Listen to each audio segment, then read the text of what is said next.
मुरब्बा बनाने के लिए और इसको महफूज करने के लिए क्या एहतियात आपने करनी है और क्या गलतियां नहीं करनी, वीडियो को गौर से देखिएगा। तो चलें जी, शुरू करते हैं अपनी ज़बरदस्त सी गाजर के मुरब्बे की रेसिपी। बिस्मिल्लाहिर्रहमानिर्रहीम। तो मुरब्बा तैयार करने के लिए सबसे पहले तो आप ये देख लें कि आपने इसके लिए जो गाजरें इस्तेमाल करनी है ना, ये बिल्कुल फ्रेश ही करनी है। अच्छी क्वालिटी की गाजर इस्तेमाल करें। गली सड़ी गाजर आपने बिल्कुल भी इस्तेमाल नहीं करनी। जितनी अच्छी क्वालिटी की आप गाजर का इस्तेमाल करेंगे ना, आपका मुरब्बा इतने ही अच्छे तरीके से महफूज होगा। तो चलें जी, मैंने इनको अच्छी तरह से धो के ड्राई कर लिया है। आप देख सकते हैं, आपको मैं इसकी क्वालिटी चेक करवाती हूँ सबसे पहले कि कितनी ही फ्रेश हैं। फ्रिज की लगी हुई पुरानी गाजर का इस्तेमाल आप बिल्कुल भी नहीं करेंगे। तो मुरब्बा बनाने के लिए सबसे पहला स्टेप क्या है कि हमने इनको छील लेना है। सारी की सारी गाजरों को आप पीलर से छील लें या आप छुरी की मदद से छीलें, जैसे भी आपको ईज़ी लगता है। अब गाजर को छीलने के साथ ही जो इस तरह की गांठें सी होती हैं ना, इसके साथ मोटी वाली, ये भी आपने निकाल लेनी है। या जो रेशे से होते हैं, बाल से होते हैं गाजर के साथ, वो भी आपने रिमूव कर देने हैं। चलें, अब हमें इसकी कटिंग करनी है और इसकी कटिंग जो है ना, आप अपनी मर्ज़ी से छोटी या बड़ी किसी भी तरह से कर सकते हैं। लेकिन मैं कैसे करूँगी, मैं इसकी पतली-पतली सी कटिंग करूँगी, क्योंकि मुझे लगता है कि जब हम पतली-पतली सी कटिंग करते हैं ना, तो ये अंदर तक ज़्यादा जूसी और मीठी होती है। तो जो पतला पार्ट होता है ना गाजर का, उसको तो आप ऐसे ही छोड़ सकते हैं, लेकिन जो पीछे से मोटी वाली गाजर होगी ना, उसके मैं 4-4 हिस्से या 2-2 हिस्से कर लूँगी उसके साइज़ के हिसाब से। तो चलिए, साथ ही साथ इसके फ़वाइद पर भी बात कर लेते हैं। ये नज़र को तेज़ करता है, दिल की कमज़ोरी में बहुत ही अच्छा है, पट्ठों के खिंचाव के लिए, दिल की घबराहट के लिए, चक्करों के लिए, खून की कमी के लिए, छोटे बच्चों को ऐनक लग जाती है, उनके लिए बहुत ही बेहतरीन है। और जो हर वक़्त की थकावट रहती है ख़वातीन में या मर्द हज़रात में, उस कंडीशन में भी ये बहुत ही बेहतर है। बीमारी के दौरान पैदा होने वाली कमज़ोरी और बीमारी के बाद जो कमज़ोरी आ जाती है ना, उसमें ये बहुत ही बेहतरीन है। यानी अगर इसको मुनासिब तरीके से इस्तेमाल किया जाए, मुनासिब मिक़दार में इस्तेमाल किया जाए, तो इसके बेशुमार फ़वाइद हम हासिल कर सकते हैं। तो चलें जी, कटिंग तो हो गई है सारी की सारी इसी दौरान बातों-बातों में, और अब हम क्या करते हैं कि इसकी कुकिंग का प्रोसेस स्टार्ट करते हैं। तो सबसे पहले हमने ले लेना है 1 अदद पैन या देश का, जो भी आपके पास है, चूल्हे पे चढ़ा लें और इसमें मैं डाल लूँगी 2 ग्लास पानी। 1 किलो गाजरों के लिए 2 ग्लास पानी काफ़ी रहेगा। सबसे पहले हम गाजरों को बॉयल करेंगे। कितनी देर तक गाजर को बॉयल करना है, मैं आपको दिखाती हूँ कि गाजर को आपने कितना टेंडर करना है। तो सबसे पहले चूल्हे को मैंने ऑन कर दिया और पानी को बॉयल आने दिया। जैसे ही पानी में बॉयल आ गया, हमने इसके अंदर गाजरों को डाल देना है। अच्छा, मैंने गाजरों को कटिंग करने और छीलने से पहले ही धो लिया था, इसलिए मुझे बाद में ज़रूरत नहीं पड़ी। अगर आपको ज़रूरत पड़े तो आप बाद में भी इनको एक बार पानी से निकाल सकते हैं। आँच को मैंने यहाँ पे मीडियम टू हाई रखा हुआ है। आपको अगर जल्दी-जल्दी काम करना है ना, तो आप भी इसकी आँच को हाई रखिएगा, ताकि फटाफट से इसको उबाल आ जाए और इसकी कुकिंग का प्रोसेस स्टार्ट हो जाए। अब ये देखिए जी, सारी की सारी गाजरों को इसके अंदर हम डिप कर देते हैं। एक बार चम्मच से इनको डुबो देंगे गाजरों के अंदर, ताकि ये सब की सब जो है ना, इक्वली अंदर तक गल सकें।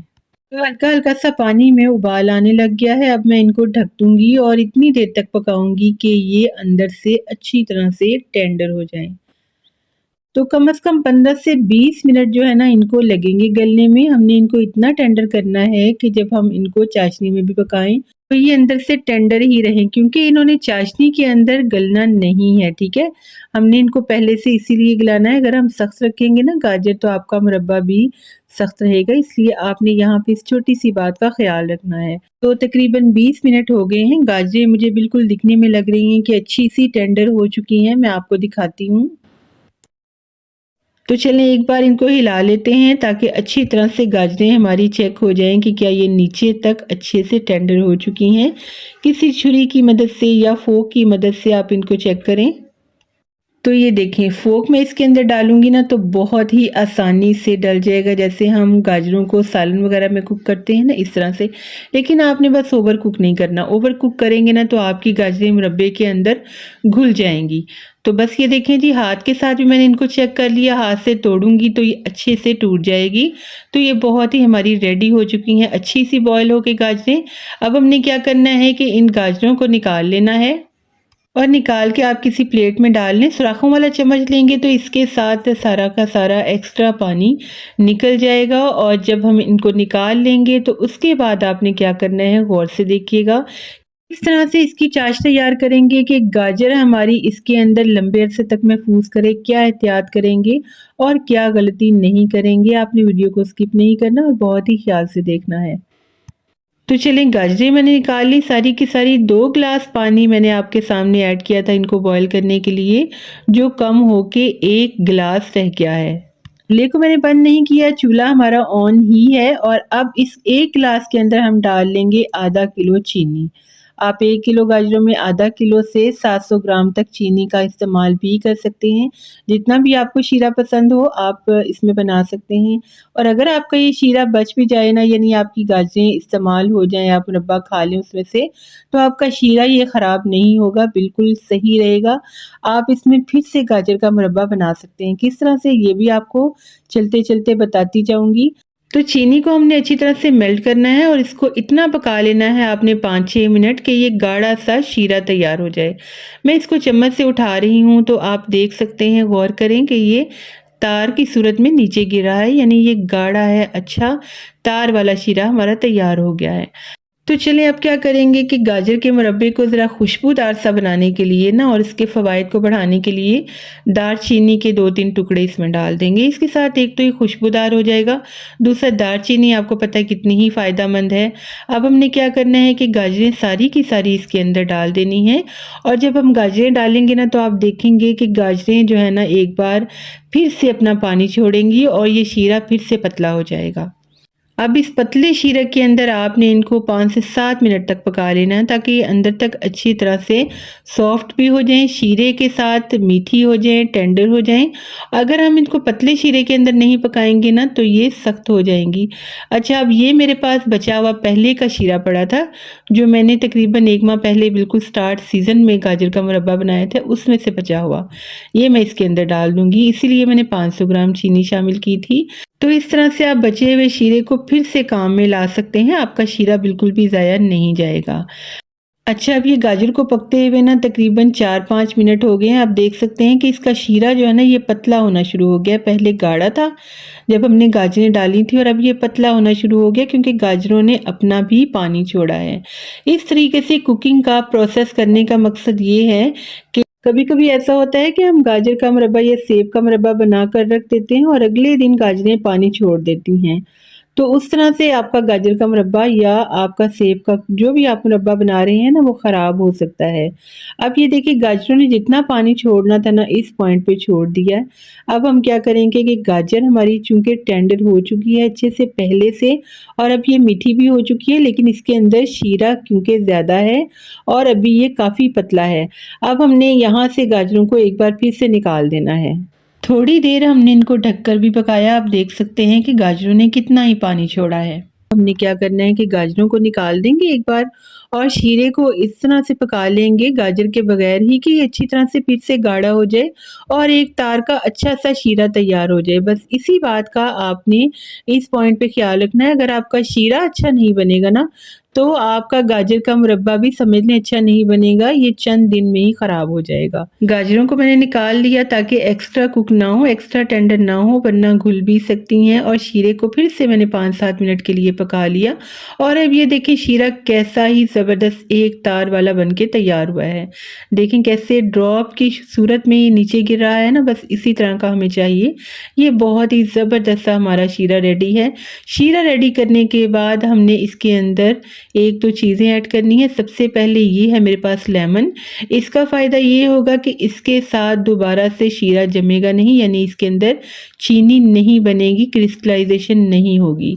आधा नींबू मैंने डाल दिया। और अगर आप इस मुरब्बे को लंबे अरसे तक महफूज करना चाहते हैं, महीनों नहीं सालों तक महफूज करना चाहते हैं, तो आपने इसके अंदर एक और बहुत ही ख़ास चीज़ ऐड करनी है और वो है टाटरी। बहुत ही आसानी से मिल जाती है, बहुत ही ईज़िली अवेलेबल है। थोड़ी-सी डालेंगे बस 2 चुटकियाँ, इससे ज़्यादा की ज़रूरत नहीं है।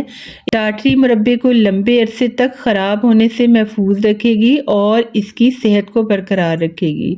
तो चलें अब हमने डाल देनी है इसके अंदर गाजरें और फ्लेम को मैंने बंद नहीं किया है, मीडियम टू लो हीट पे अब मैंने इसको रखा हुआ है और अब हमने इसकी 5 मिनट तक इनको अच्छी तरह से मिक्स करके सिर्फ़ 5 या 6 मिनट पकाई कर लेनी है, ठीक है? ताकि ये गाढ़े शीरे के अंदर अच्छी तरह से रच बस जाएँ और ये अच्छी तरह से जूसी हो जाएँ। टेंडर तो हमने इनको पहले ही कर लिया था, लेकिन इस पॉइंट पे अगर हम इनको गाढ़े शीरे के अंदर ज़्यादा देर तक कुक कर लेंगे ना, तो आपकी गाजरें सख्त होना शुरू हो जाएँगी। लिहाज़ा ये आपने बिल्कुल भी नहीं करना। 5 मिनट तक इनको गाढ़े शीरे के अंदर कुक करेंगे और फिर हमारा गाजर का मुरब्बा बिल्कुल रेडी है।